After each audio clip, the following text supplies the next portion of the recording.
polish ng mga sinabi ko. Thank you po. Maraming salamat sa ating inampalan. Ang susunod nating kalahok, Georgie Velasquez.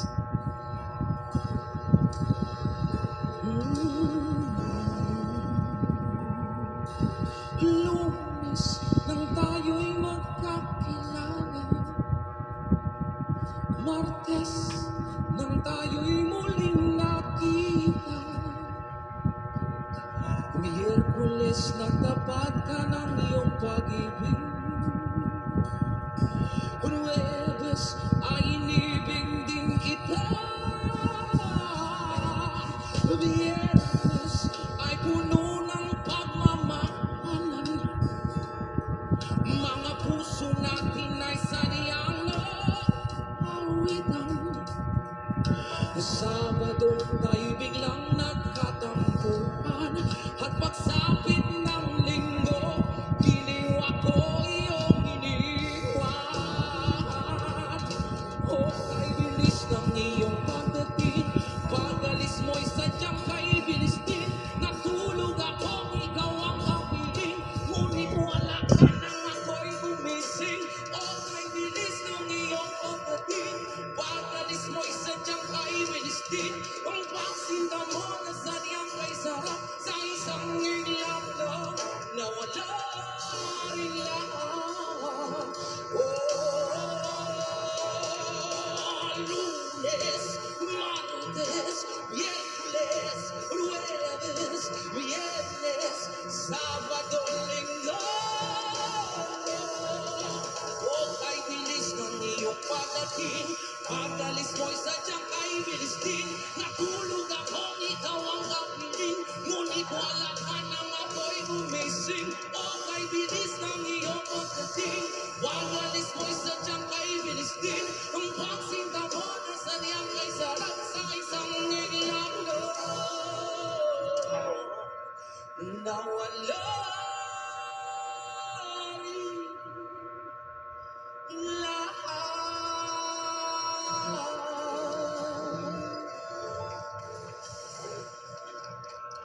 Georgie Velasquez. Georgie, Hi, Samson. Georgie. Yes. Parang Kuya, nag-enjoy siya magpalat. Sarap pakinggan. yes, alam mo ba Kuya Kim, si Georgie isang chef din. Chef, nagluluto siya. Chef, tsaka isa siya naging cultural exchange student sa US. Kailan ganun? College or high school? Hindi po, yes. Ano lang po? Yes. Sa US. So estudyante ka ba ngayon? Hindi na po. Paano ka nag-exchange student kung estudyante? Nag-aral po ako ng culinary here in the Philippines po. Tapos, sabi ko lang, exchange student po. Ayun, Apa. wala. Ano saan sa Amerika? Sa Florida po. Florida. Galing. Nagamit mo lang yung pagkantaburin sa Opo, minsan po, pagka may free time po ako, pupunta po ako sa mga video keyboard, tapos natanggap po ako na sumalang po sa kanila kahit po paano. Nag-roll up din naman. Opo, kasi okay po na. Kasi, Talaga man nakaka-proud Kuya Kim pagka yung sa ibang bansa talaga inaasahan nila ang Pilipino talaga magaling kumanta talaga. Of course. Tumira sa Middle East si Jason at kumanta rin yan sa maraming mga... Kasama ko si Princess. Walang may kilala kay Princess. Sorry. Walang may kilala. Yes, Georgie. Maraming salamat. Thank you. Ano kaya masasabi ng ating inampalan?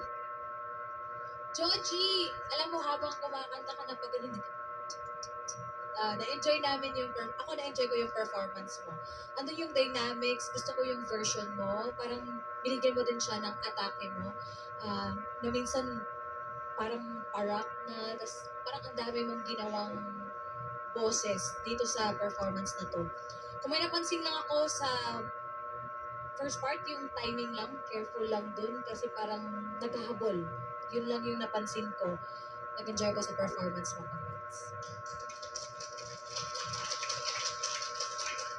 Georgie, okay. Nakuha mo yung groove, yung kanta, yung reglo niya, nakuha mo. Pati yung galaw mo, nakuha mo rin. Meron ka lang iingatan, Georgie. Tuwing magkukulot ka, medyo na-off lang ng konti. Ang tendency natin pag nagkukulot tayo, simula at dulo lang. Pinapabayaan natin yung gitna.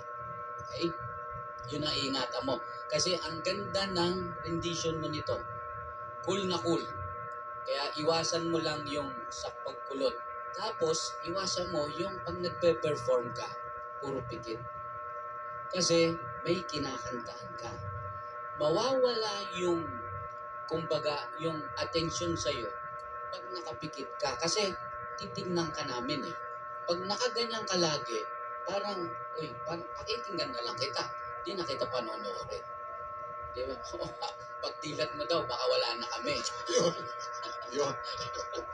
Si Princess kaya gano'n. Kilala mo na. Di pa rin. Hindi pa rin eh. Oo. Yung kinikwento niya, o yakin, Oo. parang siya lang ang may alam. Oo nga. Princess Ryan. Yun, narinig. Ayun. Si Princess Ryan. Princess kaya. Okay, okay, Joji, yun ang mga tip ko sa'yo. Maraming salamat sa ating inampalaan. Mga ating tropa, sino kaya sa tingin nyo ang makakakuha ng mas maraming bituin at lalaban sa kampiyon na si Vin Rimas? Malalaman natin yan sa pagbabalik ng tanghalan